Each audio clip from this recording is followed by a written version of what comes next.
బంగారు ఆనంద నిలయంలో కొలువైన శ్రీ వెంకటేశ్వరుడు అలంకార ప్రియుడు, ఉత్సవ ప్రియుడు, భక్త ప్రియుడు మాత్రమే కాదు, అంతకంటే ఎక్కువ భోజన ప్రియుడు. వక్షస్థలంలో లక్ష్మీ నివాసితుడైన శ్రీ శ్రీనివాసుడికి నిత్య సేవల్లో సమర్పించే ప్రసాదాలు ఎన్ని రకాలు, ఏ రోజు ఏ ప్రసాదాన్ని నివేదిస్తారు, శ్రీవారికి ఏ పాత్రలో నైవేద్య నివేదన చేస్తారు, ఈవేళ తెలుసుకుందాం. సమస్త లోక రక్షకుడు, అఖిలాండ కోటి బ్రహ్మాండ నాయకుడైన శ్రీ వెంకటేశ్వరుడు ఎంతటి అలంకార ప్రియుడో అంతటి నైవేద్య ప్రియుడు కూడా. స్వామివారి నివేదనకు నాటి రోజుల్లో మణులు, మాన్యాలు సమర్పించారు. ఆలయ గోడలపై శిలా శాసనాల్లో ఎక్కువ భాగం ఏ రాజు ఏ ప్రసాదానికి ఎంత రొక్కం సమర్పించారో, ఎన్ని మాన్యాలు ఇచ్చుకున్నారన్న వివరాలే ఎక్కువ. స్వామివారికి మిరాసి అర్చకులే నైవేద్యం సమర్పిస్తున్నారు. శ్రీ వెంకటేశ్వరునికి త్రికాల నైవేద్యం వితరణ ఉంటుంది. నైవేద్య సమయాలను మొదటి గంట, రెండవ గంట, మూడవ గంటగా పిలుస్తారు. వైకానస ఆగమోక్తంగా శ్రీవారికి ఇప్పటికీ కట్టెల పొయ్యి మీదే ప్రసాదాలను తయారు చేస్తారు. విమాన ప్రదక్షిణ మార్గంలో శ్రీవారి గర్భాలయానికి ఆగ్నేయ మూలలో ప్రధాన పోటులోనే శ్రీ వెంకటేశ్వరునికి నైవేద్యంగా సమర్పించే అన్నప్రసాదం, పిండి వంటలు తయారు చేస్తారు. స్వామివారికి సుప్రభాత సమయంలో గోక్షీరం, వెన్న, చక్కెరను నివేదిస్తారు. అనంతరం బంగారు సింహాసనంపై వెంచేసిన శ్రీవారికి బెల్లంతో కూడిన నువ్వుల పిండిని నివేదిస్తారు. ఆ తరువాత మొదటి గంటల్లో పెరుగు, వెన్న, మీగడతో తయారు చేసిన మాత్ర అని పిలిచే ప్రసాదాన్ని ఓడులో అంటే పగిలిన కుండలో ఉంచి గర్భాలయంలో తీసుకెళ్లి స్వామివారికి సమర్పిస్తారు. మధ్యాహ్న ఆరాధన అనంతరం 2 గంటల్లో నిత్య అన్న ప్రసాదాలతో పాటు సుద్దన్నం, పాయసం, శ్రీరాను నైవేద్యంగా పెడతారు. కళ్యాణోత్సవం అనంతరం స్వామివారికి లడ్డూలు, వడలు, అప్పాలు, దోశతో పాటు చక్కెర పొంగలి, దద్దోజనం, పులిహోరను సమర్పిస్తారు.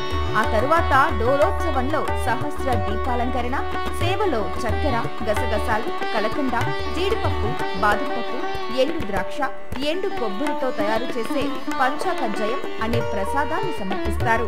సాయంత్రం నిర్వహించే తోమాల సేవలో తోమాల పడి దోశలతో పాటు పులిహోర, కదంబం నైవేద్యంగా సమర్పిస్తారు. అష్టోత్తర శతనామార్చన జరిగిన తరువాత రాత్రి నివేదన 3వ గంటలో చక్కెర పొంగలి, కదంబం, పులిహోర వంటి అన్న ప్రసాదాలు నివేదన చేస్తారు.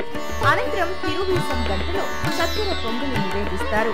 స్వామివారి పవలింపు సేవలో బాగా కాచి చల్లార్చిన చక్కెర వేసిన పాలు, పండ్లు, పంచకజ్జయం, మేవ అంటే పంచామృతంను నివేదిస్తారు.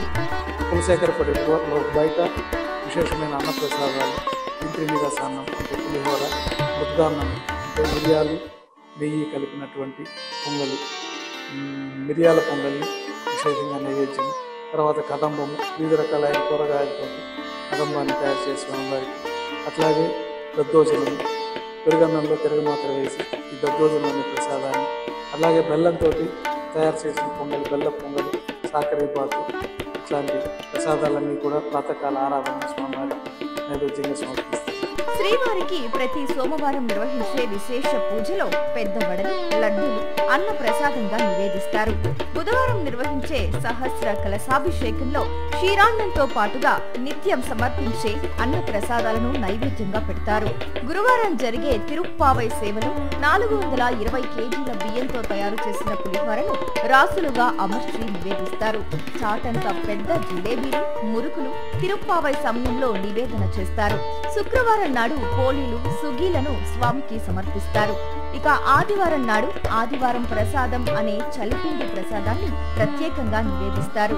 ఏకాదశి, వైకుంఠ ఏకాదశి ప్రత్యేక పర్వదినాల్లో దోశలు, శనగపప్పుతో చేసిన గుగ్గిళ్లను నివేదిస్తారు.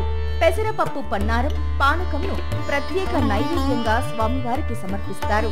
ధనుర్మాస వ్రతంలో బెల్లం దోశలను వెంకటకు నివేదిస్తారు. ఇలా స్వామివారికి జరిగే నిత్య, పక్ష, వార, మాస, సంవత్సరాది ఉత్సవాల్లో ప్రత్యేకంగా నివేదనలు ఉంటాయి.